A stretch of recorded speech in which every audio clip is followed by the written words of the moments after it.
And we are back. It's your boy Big Vern. Y'all know what it is. Welcome to App Stupid. Let's get after it. But before we do, let's get into a rap break. Somebody give me. What up? It's your boy Big Vern coming to you live from the App Stupid Studios, and we pushing a new rap album this month. The Game and DJ Drama, Gangsta Grills. Every movie needs a trailer. In stores now. Get it where you legally consume music, whether it be Apple Music, Google Play, or Spotify. My personal favorites on the track is going to be Caviar and Cartier. That's pretty cold. Can I? That's dope too.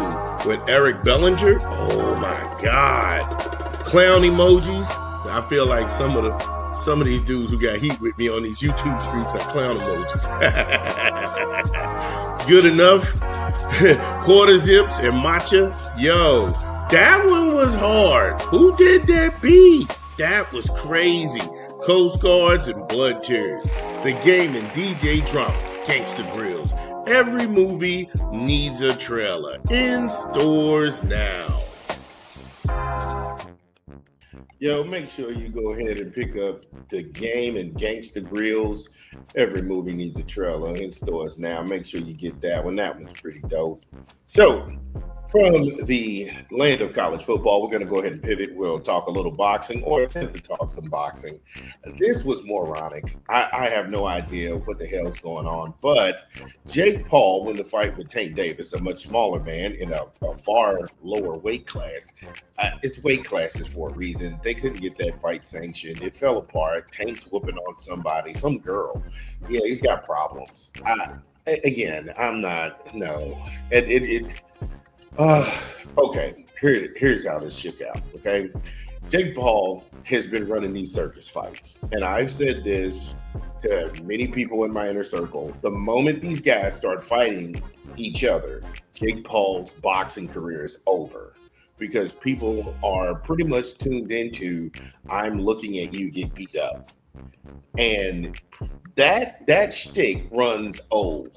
That shtick runs old where nobody wants to see you get beat up. Yeah, everybody wants to see the loudmouth. Everybody wants to see him get what's coming to him eventually. However, that storyline gets old. And when it comes to boxing, boxing is so corrupt. Boxing is so just down bad at times where you got guys like this who can come in because of his audience and the size that he commands.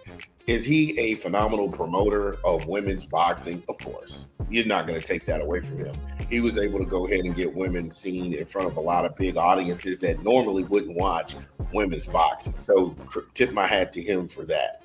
But he himself, I don't think that he's serious. Everybody, oh, he's serious. He dedicated himself to the craft. When you got clowns in your camp like Jalen Love, who he's never been a world champion on that level, how the hell is he supposed to train you for Anthony Joshua, a former Olympian, a world champion? Even on the European circuit, this dude was a club champion. He's a freak of nature. Just because Anthony Joshua loses to an Alexander Usyk or Andy Ruiz doesn't mean that he doesn't have world-class skills. Just because he's scared to fight Deontay Wilder doesn't mean that this dude is a cream puff. Stop thinking this whole Rocky was a movie. This dude had no business in there trying to fight a legit heavyweight champion. He had no business in there doing that. And then you had those Butter Biscuit retired TNT backup dancers in there talking about, you got to calm down. You got to stop. You got to calm down and recognize who you are, Jake Paul. Sir, that's not any kind of instructions.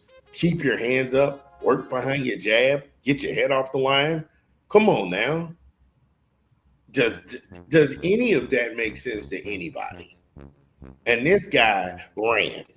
Now, all of the people who sit up here and say, oh, Devin Haney's a runner, no, hell no. Stop that. This dude literally ran to the point where he turned his inside shoulder and you saw the side profile of him and he started to get on that horse. He was getting openly booed in a fight that he promoted. They didn't come to see Anthony Joshua. People was like, oh yeah, he's going to get killed. But then the narrative started to change. People started to shift. Oh, you got to give Jake Paul credit. He's actually lasted this long. No, none of that. And why was this an 8-round fight? He's a legitimate heavyweight. If he's a legitimate heavyweight who's been doing this for almost 2 to 3 years, he should be fighting a minimum of 12 rounds. The fact that he can't fight 12 rounds, the fact that you all have just enabled the con job in boxing is ridiculous.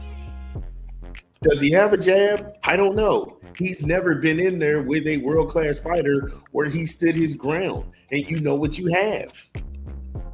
But when you're money hungry, you won't go over the Riyadh season and then hook up with Turki Al-Sheikh and get a check. You're subjected to watch this bullshit. And Netflix is losing money. If Turki Al-Sheikh is losing money for booking Devin Haney, what did Netflix just lose?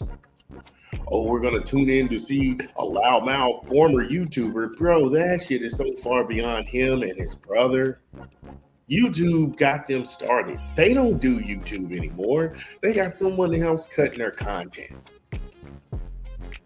And so he was out of breath, and he was actually spent around the second round, the third round from all that running and all that bouncing.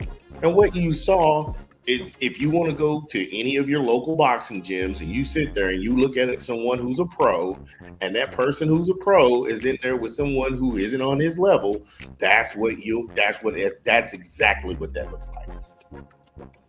That's exactly what that looked like. The excessive gripping and the clinch, the excessive hugging his legs and falling down. Come on, man, that's bitch made stuff. You booked the fight for a reason. At least be man enough to go out on your feet. I am not trying to hear you got to give him credit for stepping in the ring. Hell no. Y'all don't do that for nobody else. I'm not giving him no credit. That motherfucker got in the ring. He put the gloves on. He got tape job. He got a cut man. He got a corner. He got a first coach. Come on, bro. We not doing this. We not doing none of this. So y'all can miss me with all of the bullshit. And then when he took a real punch.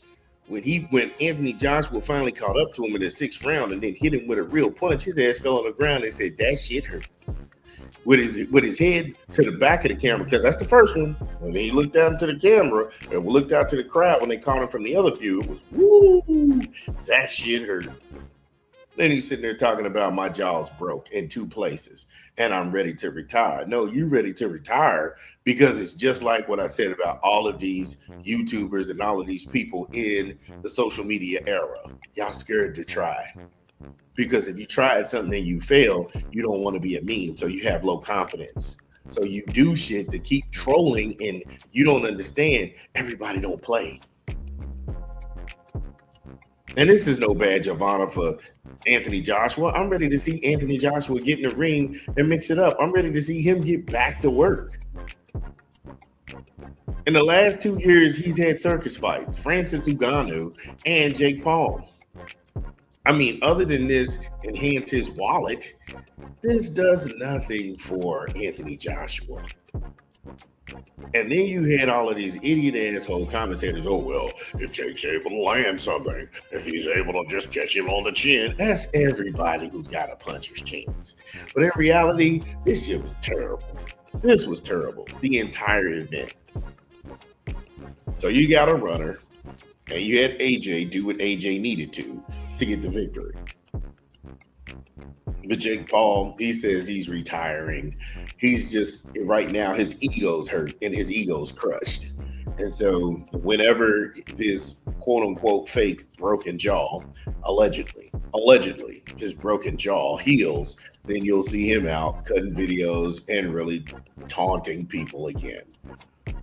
Whatever, bro. Go away. He's gross. And then he comes out to the ring with a rat. You come out with Tekashi 6ix9ine in Florida, of all places. Why ain't you go to New York City with that?